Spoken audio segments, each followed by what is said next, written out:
Hello, I'm Beetham. Thank you for watching Once a Warrior. We are going to France in the war for my guest. He's a great man. Bonjour, Justin Murphy. Bonjour, Monty. Bienvenue en France. Tell me in French where you are, what's keeping you busy, and don't spare the words. Don't be economical with your French words, please. D'accord. Depuis que j'ai arrêté mon carrière, j'ai retourné en Australie pendant 10 années, mais maintenant, les dernières 5 années, je retourne en France. Et j'habite en France et je travaille pour le Dragon catalan en cours comme un entraîneur pour le jeune développement.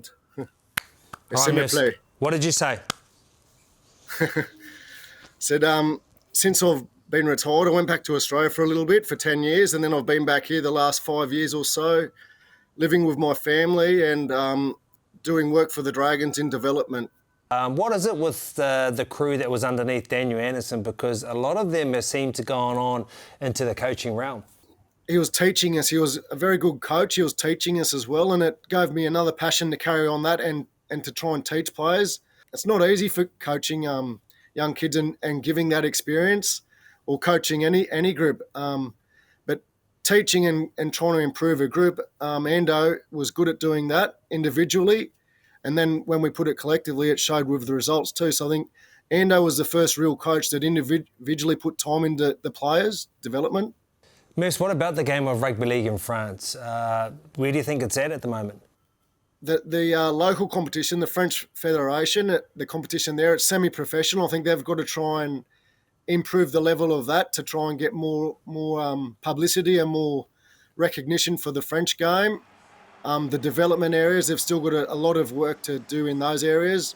At the moment, Catalan Dragons are doing a lot of that work, and Toulouse. So a lot of the positive publicity coming from Catalan Dragons, and we don't have a big player pool still. We need to grow that player pool of French players. Like I said, there's only 2 professional clubs now playing. We need to grow that and get more French players playing at the highest level possible. Murphs, you play for the junior Kangaroos, you come and play over in New Zealand, then you go and play for France, the full test selection. How does that happen, man? Yeah, I qualified on residency to play for France, and to start with, I was a little bit hesitant. I asked the players, the French players at the time, what they thought about it, and they were obviously they were wanting me to play.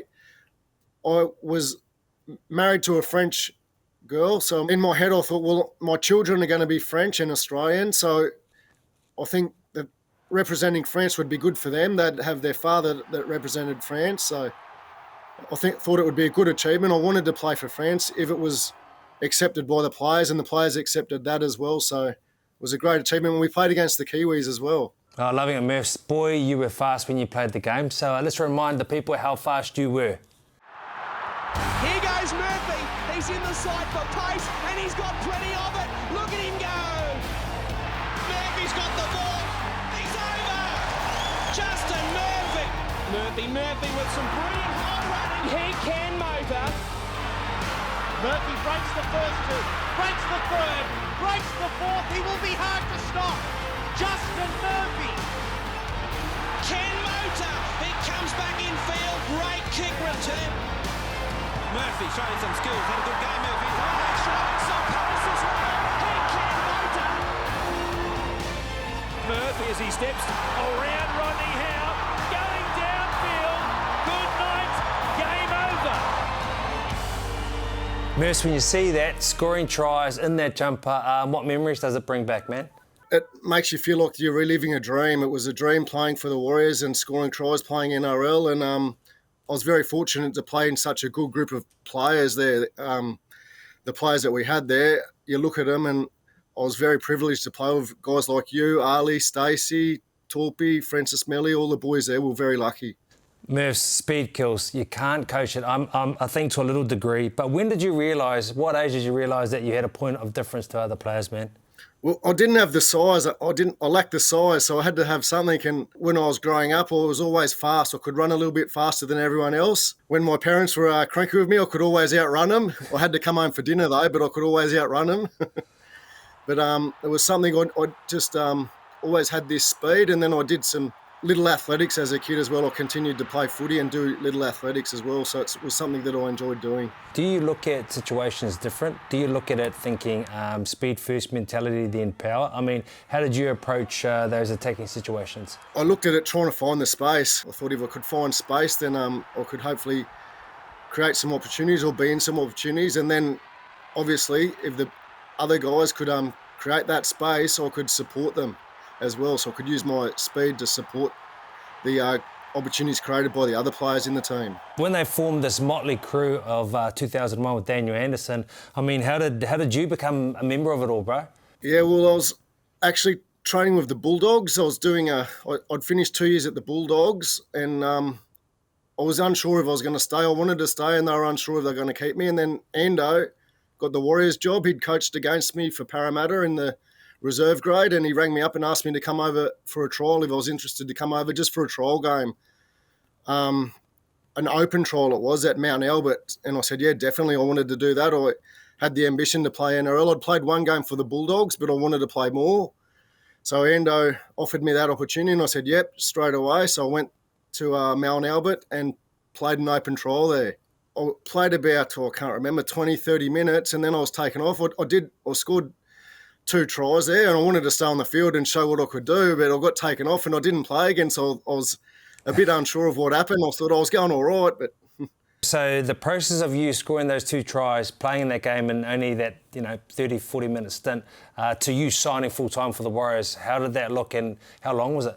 Yeah, well, I went back to Australia, didn't hear news, and Ando was great because he picked us up from the airport and then dropped me back at the airport and was in conversation, and he didn't talk about a contract or anything at that stage. I went back to Australia. I trained for the Bulldogs again for a couple of weeks, and then I got the phone call, and Ando said he was going to offer me a incentive-based contract for the year after, and I said, yep, definitely. Because of the change in ownership of the Warriors, it was something that was a bit uncertain at that time as well. I remember people in Australia were telling me that I was mad to go to New Zealand, but it was something that I wanted to do, and was something that I'm glad that I chose to do. Well, Murph, so everyone said you're mad. Why did you come? What was it that pushed you across the line? Was it New Zealand? Was it just a new team?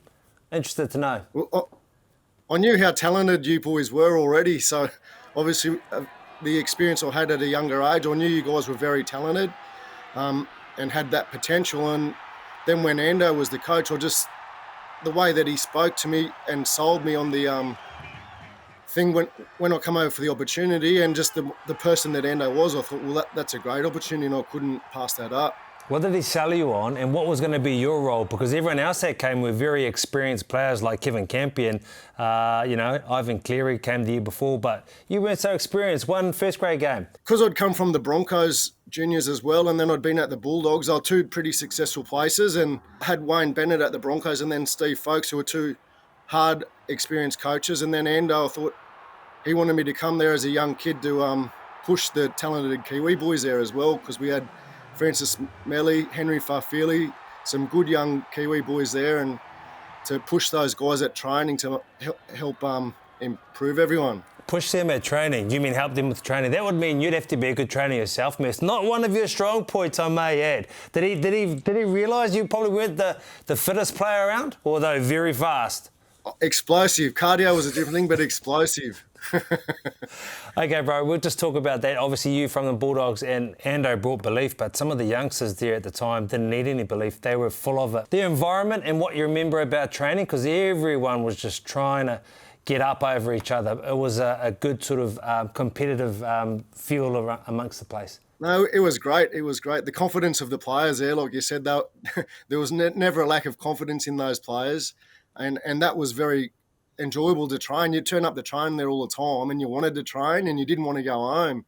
I think the environment that we created there was awesome because we wanted to be there all the time around each other as well. And the laughs that we had of some of those boys, Francis Smelly, Henry, Torpy, there was some good characters in that squad as well. So it was fun times. Well, you played one game NRL with the Bulldogs, but your first game was actually against the Bulldogs as well for the Warriors. Talk to me about that, when you got your boarding pass and the role you had too, because you came off the bench, Murphs. Yeah, I came off the bench that game. First half, sat on the bench the whole game, and it wasn't looking too good for us for a while. I was down in Wellington, and then I got the call to get on, and I was sort of had the a bit of stress and that, and had the tingles going through, and jumped on, and then ended up having a good movement. I scored a try on debut there for the Warriors, so that was good. And then I think the Bulldogs got ahead again, and then we came home at the end there and scored those tries in a very memorable game. It was a good experience there. First game in Wellington, and to come back and draw in that manner was an unbelievable experience. It's not often you put a winger on the bench. When you came into that role, what was told to you in terms of your job? Because you were on the bench a couple of times. Were you going to cover a few different positions? He wanted me to talk and support. So I had to go out there and talk and then support the boys. And if any half breaks were there, he wanted me to be there. So I think towards the end of that game when the tries were there, he told me the week after that nearly every one of the tries I was in support or in the picture of those tries, which he really liked. So the week after, he started me at fullback against Penrith. Oh, there you go. That's the other game I want to talk about, because if you had nerves for your first game, you're playing at Mount Smart, Monday afternoon, capacity crowd, and you've got to play fullback in replace of Ivan Cleary, who moved to the centres. Big task, but you scored 2 tries. Talk to me about playing at home and playing in that jumper. Yeah, Easter Monday it was, and it was great. It was actually my first ever time playing fullback as well. I'd been training at fullback. I'd played fullback for the reserves team, but it was my first ever time playing fullback in a game, and I had a lot of nerves there as well because the fullback position, it was a bit different at that stage as well. And he told me just to support players and be there again. The same message he gave me the week before. Tried to simplify my role there, but I was really nervous.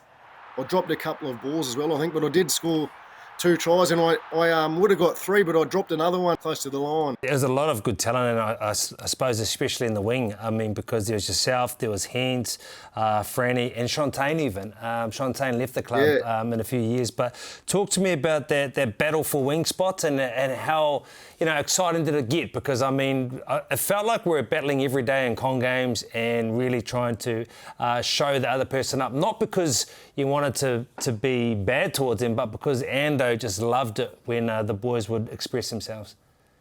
Yeah, no, it was healthy competition for the positions there. And like you said, there was Shantaine Harpy. He was only young at that stage, but the athletic ability of him, he was always going to be a great footy player, Shantaine.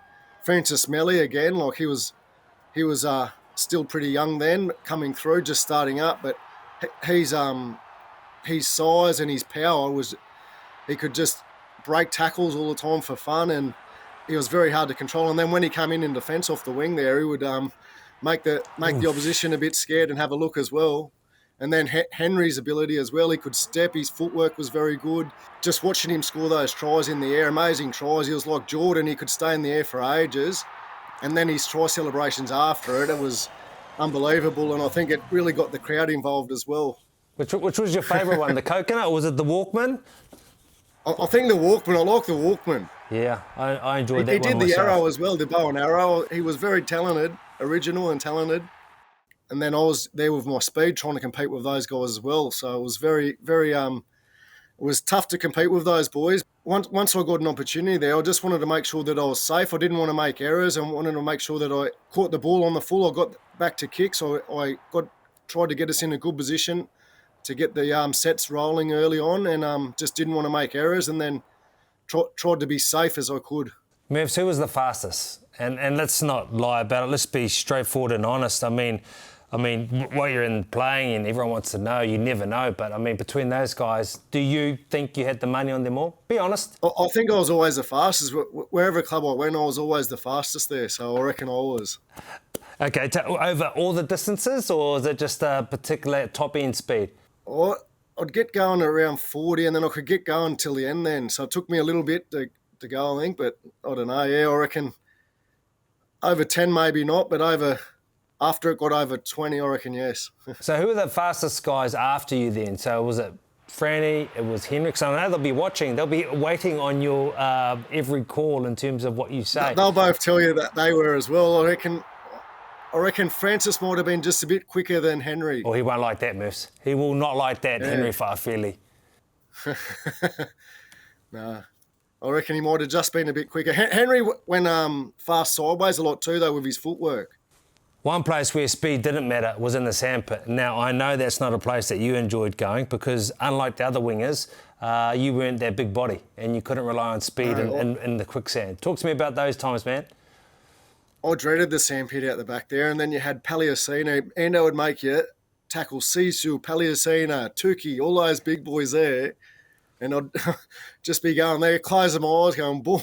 It wasn't good fun, and I was very sore after it, but we had to do that, and I think it made us tougher as well, mentally. But it wasn't good times. I dreaded it. The game that you missed, the first home semi-final against Canberra, the thoughts when you missed out on the game, when there was injury, and just what you remember about that. You would have been in the same boat. It's hard watching those games because you want to be a part of them. Capacity crowd at our home ground, and to see the crowd support and see the belief in the crowd and the players, that the way they played to win that first semi there, it gave us that belief that we could go further. And then I'd come back in, I'd showed some faith in me, and I'd come back for the semi against the Sharks. And I remember we were written off when we arrived in Australia. The media in Australia, everyone had written us off. They were already talking about Sharks playing in the grand final.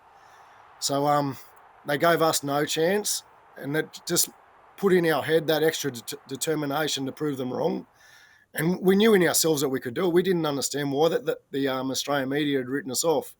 We'd finished minor premiers that year. We'd had a good year. We'd had the wood over the Bulldogs, Bulldogs got the points taken off them, but we'd had the wood over them that season as well.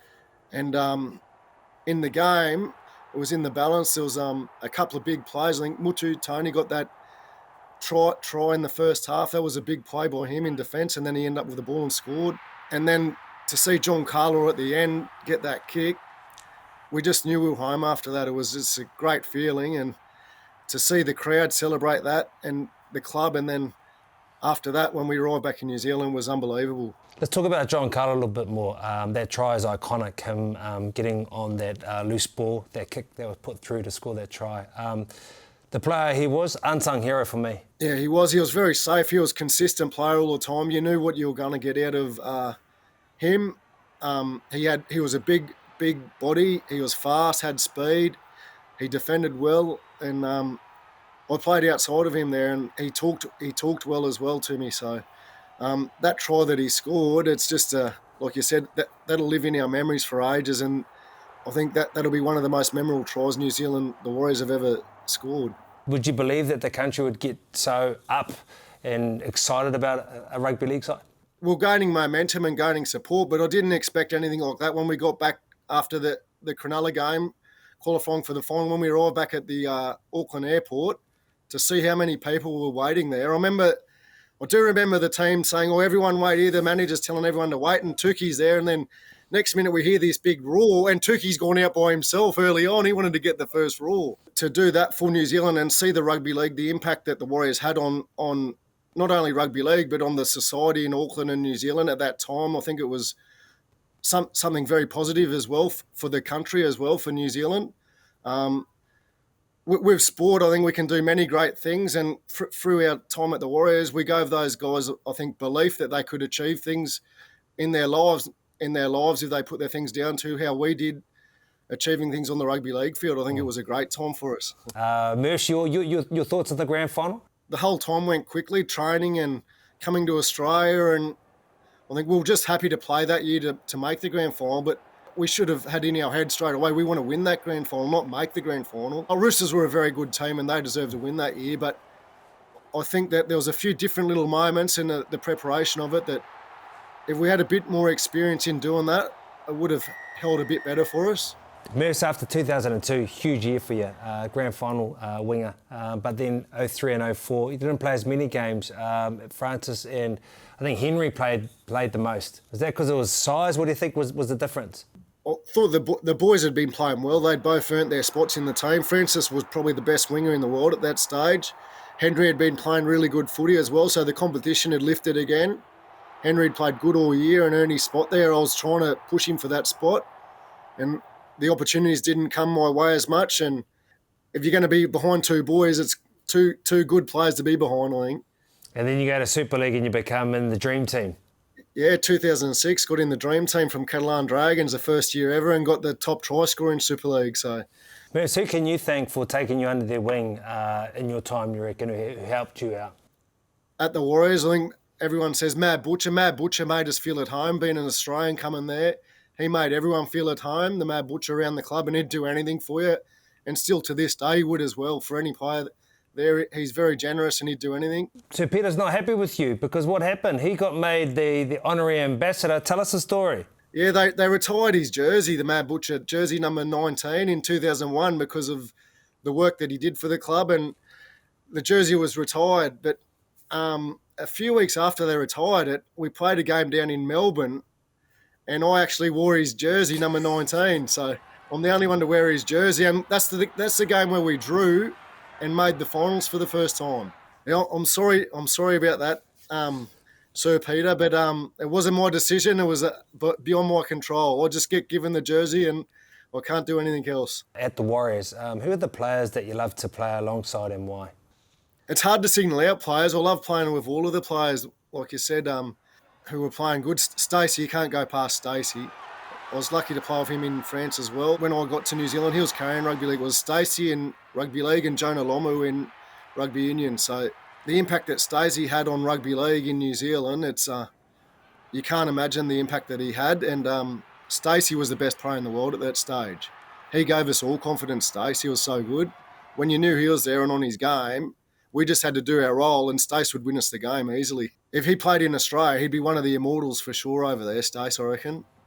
I think Campo's one. We always talk about Campo, but I'd had a little bit to do with Campo when I was younger at the Broncos, and then just the impact that he had at training. It was just the way he trained and the way he took responsibility of our actions at training. I think that showed off on all the players.